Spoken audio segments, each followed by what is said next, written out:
Hi, welcome to episode 41 of the podcast. Today I'm going to be talking about something that I've had in multiple conversations about over the past couple of weeks, and it's really about getting out of your own way, having a bias for action, whatever you want to call it, but just moving. And yeah, let's talk about it.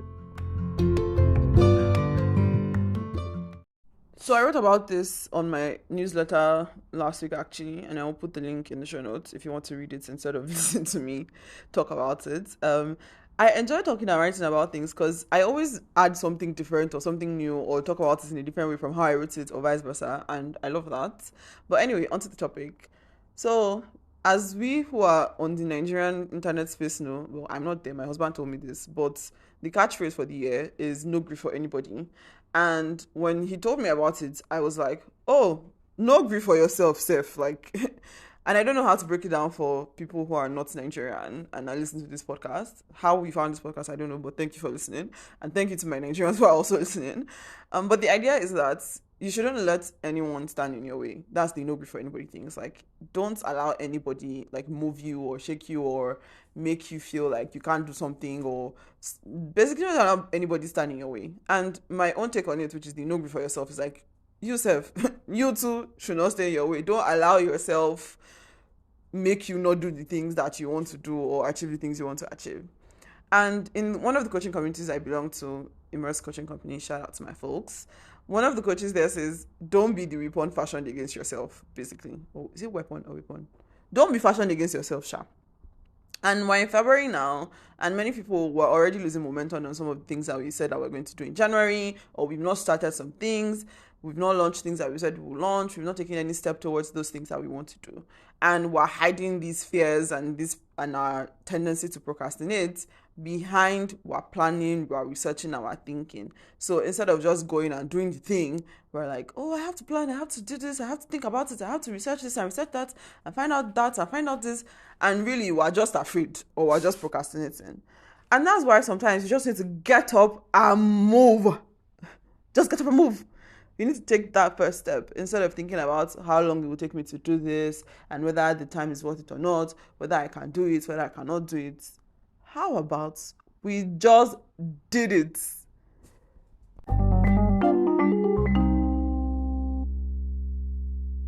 People who know me know that I'm not a fan of move fast and break things approach to everything. I feel like there are situations that lend themselves better to moving fast and figuring things out as you go along. And there are situations that are better suited to just cautiously planning before you launch something. I mean, you wouldn't just do a rocket launch because there are lives at risk, there are things like human lives at risk and things you need to consider. But if it's, should I take this programming course or not? Go ahead and take the programming course. Like, why? What are you planning and thinking about? Start it.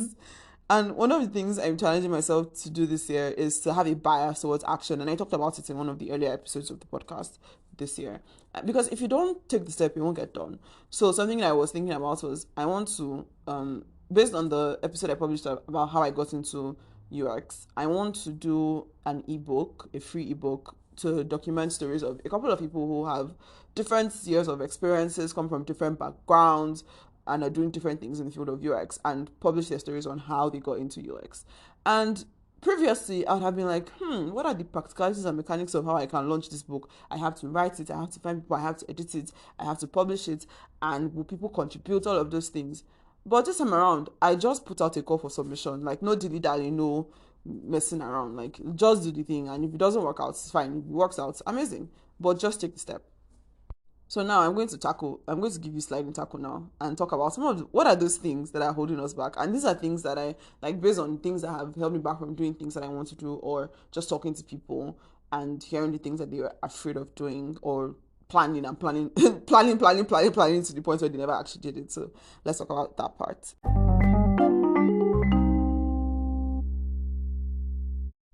So what is holding you back? What are you afraid of?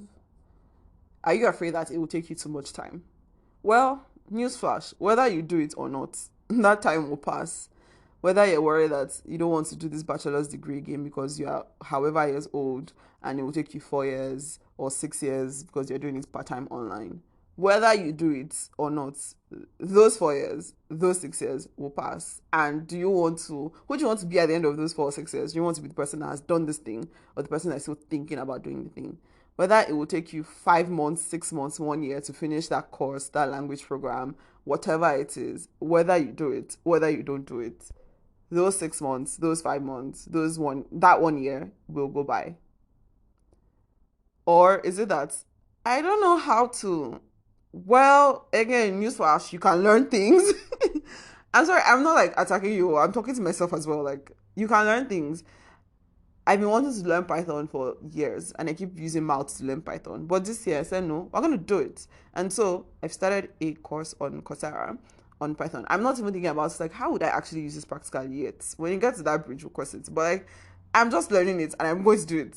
Okay? So I believe in your capacity to learn, to be able to learn how to do something, and believe that you find people who can do it with you. If it's something that you need multiple skills to be able to do, maybe a project you want to launch, do the thing, and then believe that you'll find people who can support you through the process. Having a childlike approach to life is very important in some aspects. If you see how children play with their toys, or when they're trying to do something, maybe carry something that is 2 times or 10 times their weight, they just keep trying until something happens, until somebody comes to do the thing for them, or until they're able to do it by themselves. Even though they may cry and they may be frustrated and they'll be making noise up and down, but they will still keep doing it.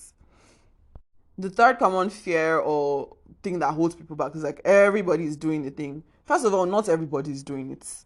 And even if everybody's doing it, even though, because everybody's eating and everybody's breathing air, and I don't see that has stopped you from eating and breathing air. There is someone out there waiting to hear what you have to say. Your voice has value. There's someone out there who is you saying the thing or doing the thing that everybody else is doing, as you say, is what is going to move them forward and help them do something that they want to do. So go and do the thing. Number 4 thing that people are always concerned about is that nobody else is doing it, which is the flip side of that one.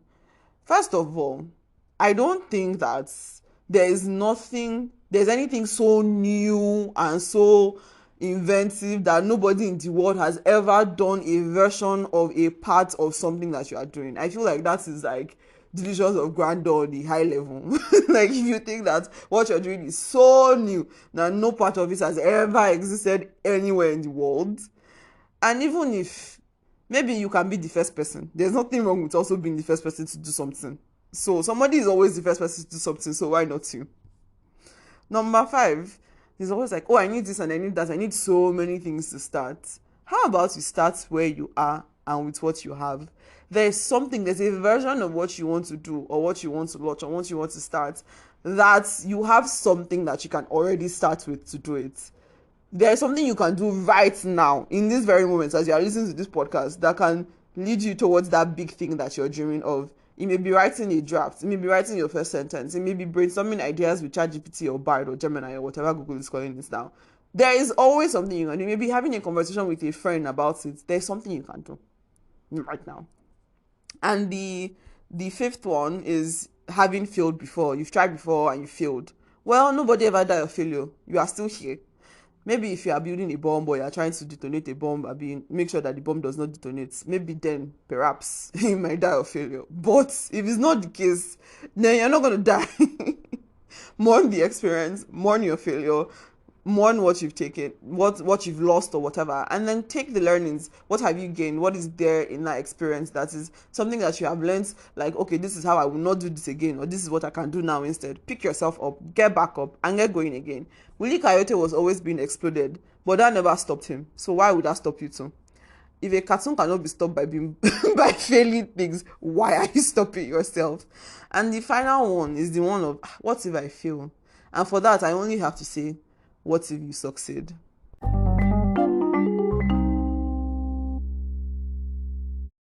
Whatever it is, whatever your fear is, whatever you're hiding, your rational planning, thinking thing, whatever is hiding behind that, whether you do it or not, whether you do the thing you want to do, whether you achieve those goals, whatever happens, whether you try or not, whether you move or you stay still, time will pass. So no grief for yourself. Get out of your own way. In Ecclesiastes 11:4, the Bible says that he who watches the wind, waiting for all conditions to be perfect, will not sow seed, and he who looks at the clouds will not reap a harvest. So, what one thing have you been holding out on doing because you're waiting for the perfect conditions? What dream have you been holding on to, waiting for the right time? And what small step can you take towards it today? Bye. And before I go, Spotify for podcasters wants to stress me out because Spotify sent an email sometime last week saying that from June, they will stop supporting creation and editing of episodes. You can only upload and distribute.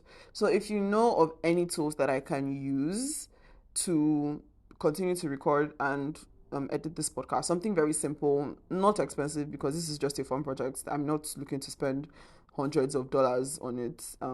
So please let me know. You can put a comment on whatever app you're listening to, or send me an email at me@laditawak.com. And yeah, thank you.